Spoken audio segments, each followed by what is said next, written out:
Well guys, unfortunately I tried to make this video once already and the file got corrupted on my camera, so I'm having to do it again, and the box has already been opened. But what I have here is the Adams Arms Piston Drive AR upper, and I'm going to do a re-unboxing of it basically. So I already cut the seals, but inside here's the upper. It's got open cell foam, which is really squishy, as opposed to the white closed cell foam that basically it cracks once you hit it once and it won't return to its shape. So this is the better type of foam for packaging. And also in this package I have a couple replacement parts for my AR because I broke the buffer retainer and then I just need a new one of these. So by the time you'll see this video, I've actually already installed those, so it's like a weird time warp thing, but whatever. And then most importantly, I've got the upper itself in this box, as well as a couple instruction manuals down there, but I doubt you need those. So let's pull the foam off of both sides. And then I've got it, it's in this bag. Now I can't remember if I've got this the right way or not, because I think that that plastic bag could have been around the foam, but I don't think it was, so I think I had it in there the right way. But so here is the complete AR upper.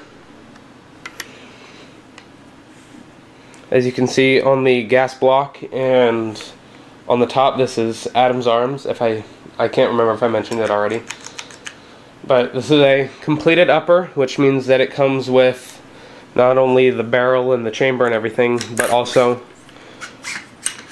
you've got your bolt carrier group, and charging handle as well. So the charging handle is pretty simple, it's just an AR charging handle. And then the bolt is special because, or rather the bolt carrier is special because it doesn't have a gas key, it's got a piston block. So when the gas piston rod hits this, because it's a piston drive, it hits this and pushes it back, as opposed to the gas going into the cup and pushing it back.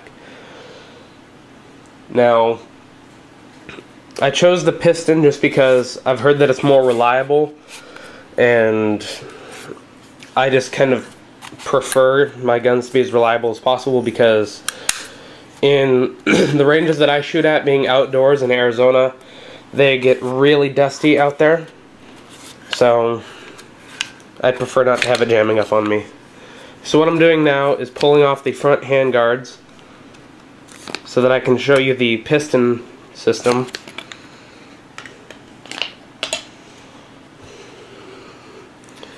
So right here you can see your piston system.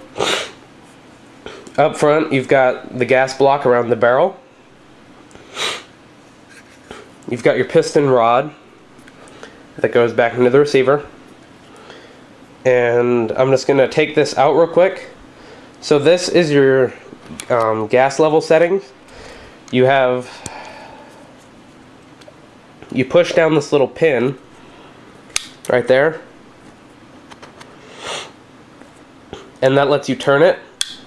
And so at the top you have high gas, that's for using unsuppressed with like cheap range ammo. At an angle, that is low gas, that is for when you are using a suppressor because it will have high back pressure. And this is no gas at all, which means it won't even cycle. So some people think that's for shooting quiet, but what I'm actually going to test, because what I think it might be for, is for increased accuracy, because I've heard that this flying back kind of wobbles your barrel just ever slight enough to send the bullet slightly off target.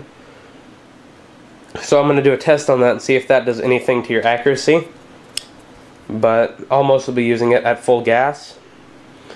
Now to take this apart, it's actually really easy. All you have to do is push this down one more and turn it all the way to this side and just pull it all out. And your whole gas rod assembly comes out. So here's where the gas goes into out of the barrel. and then it comes right through here, goes into this little cup, and as the gas fills up that cup, it pushes it backwards. So as this is traveling backwards, it then travels into your receiver, pushing on the spring like that, except at very high speed, so it will then hit your... It will hit this piece right up here at very high speed, so it'll just ding that, and then push it back, and then cycle the gun. And then the spring will push the rod back forward onto that gas part, and just repeat the cycle when you shoot the next round.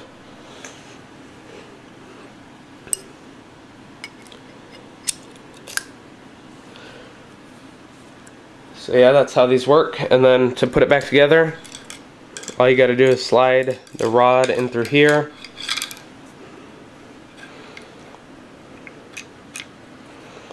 Line up your gas, or your rod with the gas tube hole right there.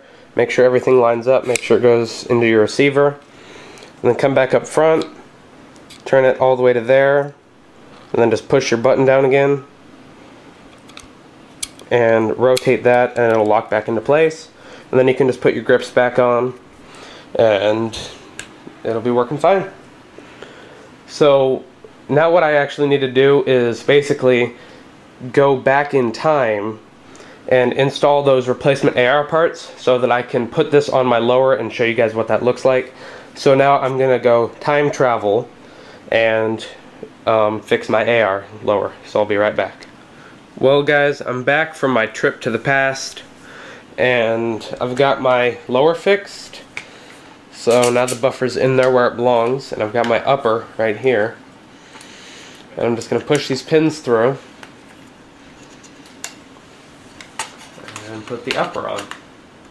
So push through the front pin first, and then push in the buffer just a little bit, or the bolt carrier I mean. Push our other pin through, and I finally have a completed AR. So just pull back our charging handle.